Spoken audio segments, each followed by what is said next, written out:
Good morning dear students, कैसे हैं आप सब। आशा आप सब सकुशल होंगे। हिंदी की ऑनलाइन क्लास में अपना चैप्टर 6 कंप्लीट हो गया था, तो उसका आज अपन होमवर्क करेंगे, ठीक है। और ये पीडीएफ में मैंने लेसन का सारांश इसलिए डाला ताकि आपको हेल्प की ज़रूरत हो तो आप इसको देख लें। आज अपन यहाँ से एक तो इसके कुछ जो कठिन शब्दार्थ थे उनको देखेंगे, उसके बाद जो भी इसके अभ्यासार्थ प्रश्न हैं उनको आप करेंगे। और सबसे पहले मैं आपको बता दूं कि अभी मैं आपको पूरा होमवर्क वीडियो में करवा दूंगी, ठीक है। और उससे पहले मैं आपको बता दूं लेसन 6 में चैप्टर 6 में क्वेश्चन नंबर 1 से और आपको 10 तक, क्वेश्चन नंबर 1 से 10 तक करके लाने, ठीक है। इसमें आपको क्वेश्चन नंबर 1 2 3 4 5 6 7 8 9 10 क्वेश्चन करके लाने हैं, जिनको मैं अभी वीडियो में ही पूरा समझा दूंगी, एक्सप्लेन कर दूंगी, ठीक है। तो इसको आप अपनी नोटबुक में सुंदर राइटिंग में करके लाएंगे, ठीक है। तो सबसे पहले अपन देखेंगे कठिन शब्दार्थ, ठीक है। तो विमल का अर्थ क्या होता है? स्वच्छ और अनादि, जिसके प्रारंभ का पता न चले। निनाद ध्वनि पदमनी कमलिनी। मनोरथ इच्छा, मन की इच्छा। इंदु चंद्रमा। स्मित मुस्कान। यामिनी रात्रि। अंशुमाली सूर्य। अब देखो, मैं आपको जब पढ़ा रही थी कविता, उस टाइम एक एक शब्दों का ऐसे अपन उसको उसका भावार्थ उसका शब्दार्थ पढ़ रहे थे, उस टाइम हो गया था। फिर भी कोई जैसे कठिन शब्द हैं तो आप लेसन के बाद जो भी कठिन शब्द हैं उनको एक बार रिवाइज किया करो, ठीक है। अब अपन आज 1 बाई 1 इनके क्वेश्चन सोल्व करते हैं, और आप अपनी वीडियो को भी रोक रोक के इसकी हेल्प से अपना होमवर्क कर सकते हो। जयशंकर प्रसाद का जन्म हुआ 1889 ईस्वी में, 1880 में, 1889 में, 1888 में, 1890 में, 1889 में। Next question, question number 2, Jaishankar Prasad द्वारा संपादित पत्रिका का नाम है? प्रभा, माधुरी, सरस्वती, इंदु। पत्रिका का नाम इंदु। इसके बाद देखिए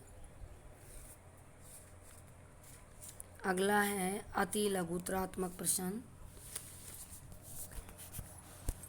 जयशंकर प्रसाद ने किन्हीं 3 काव्य संग्रहों के नाम बताइए। तो इनके 3 काव्य संग्रह कौन कौन से हैं? लहर, झरना, चित्राधार, आपके इसमें भी आया थे काव्य संग्रह, जो इनकी कृति थी ना उसमें भी थी ना। देखो, ये देखो, ये इसके काव्य ही हैं। इनमें से आप कोई भी 3 ले सकते हो, ठीक है। तो मैंने इजी इजी बताए थे, लहर, झरना, चित्राधार, या आंसू भी ले सकते हो, ठीक है। इसके बाद देखिए, ईश्वर की प्रशंसा का राग कौन गा रहा है? तो ईश्वर की प्रशंसा का राग तरंगमालाएं गा रही है। तरंगमालाएं,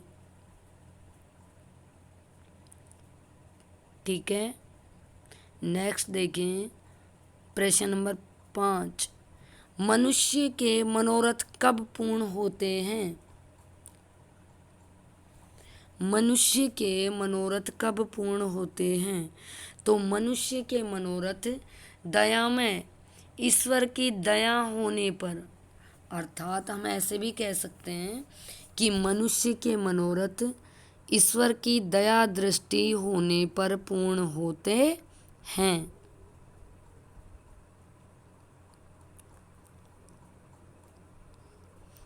नेक्स्ट देखिए क्वेश्चन नंबर 6, आंसू माली का क्या अर्थ है?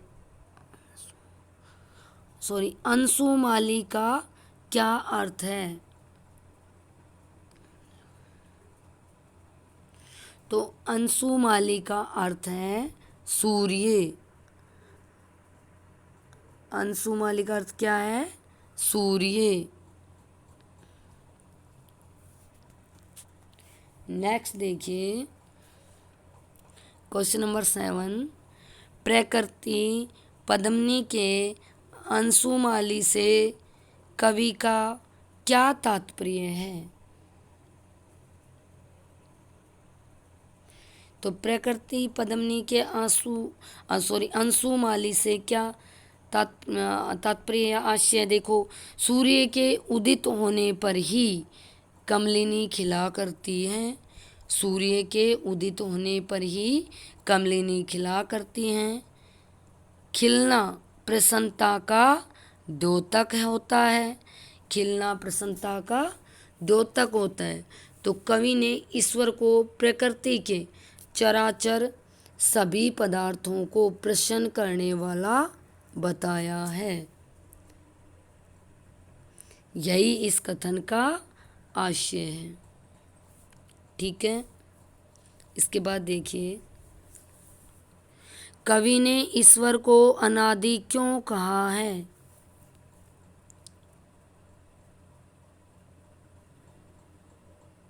तो ईश्वर को अनादि क्यों कहा है? ईश्वर को ही इस संपूर्ण ब्रह्मांड का सृजनकर्ता माना जाता है।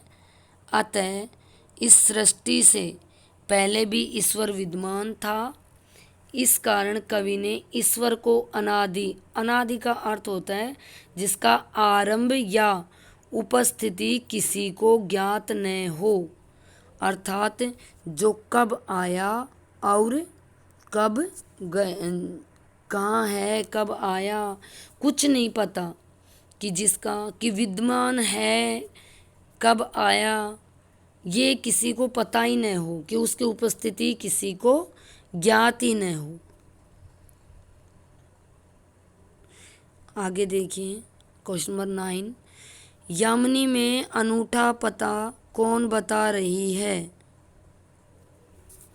यामिनी का अर्थ क्या होता है? रात्रि। तो रात्रि में आकाश में जगमगाते असंख्य तारों की ज्योति ईश्वर के अनूठे, अर्थात अनूठे का अर्थ होता है अद्भुत स्वरूप को, रात्रि में आकाश में जगमगाते असंख्य तारों की ज्योति ईश्वर के अनूठे अर्थात अद्भुत स्वरूप का संकेत कर रही है। भाव यह है कि रात्रि में तारों से भरा आकाश यह संकेत करता है कि उस परम प्रभु का दीपकों की पंक्तियों से प्रकाशित विशाल मंदिर कैसा होगा। ठीक है, क्वेश्चन नंबर 10 पे देखो, दयानिधि से क्या तात्पर्य है?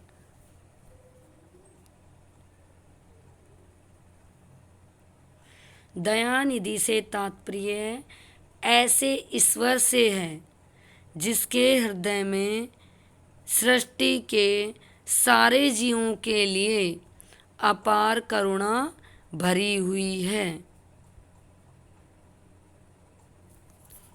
जो किसी को भी अपनी दया से वंचित नहीं रखता।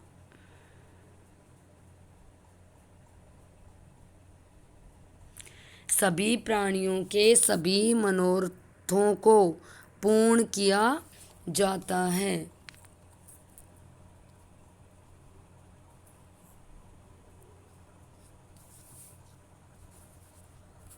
ठीक है, अर्थात दया में ईश्वर की दया होने पर ही पूर्ण होते हैं। दया निधि का अर्थ होता है जो कि वह ईश्वर की दया निधि जो सभी प्राणियों के सभी मनोरथों को पूर्ण किया करता है, सभी की इच्छाएं मानता है। ठीक है, इस प्रकार से आपने अपना होमवर्क कंप्लीट किया। ये निबंधात्मक हैं, जैसे कविता का सार या भाषा की विशेषता, ये सब अपन होमवर्क में नहीं करेंगे। क्वेश्चन नंबर 1 से लेकर 10 तक, एक बार फिर बोल रही हूँ, क्वेश्चन नंबर 1 से लेकर 10 तक आप अपनी नोटबुक में, सफ नोटबुक में करेंगे, ठीक है, और सुंदर राइटिंग में करेंगे। ओके, आज के लिए इतना ही। अगली वीडियो में फिर मिलते हैं, तब तक के लिए थैंक यू, टेक केयर।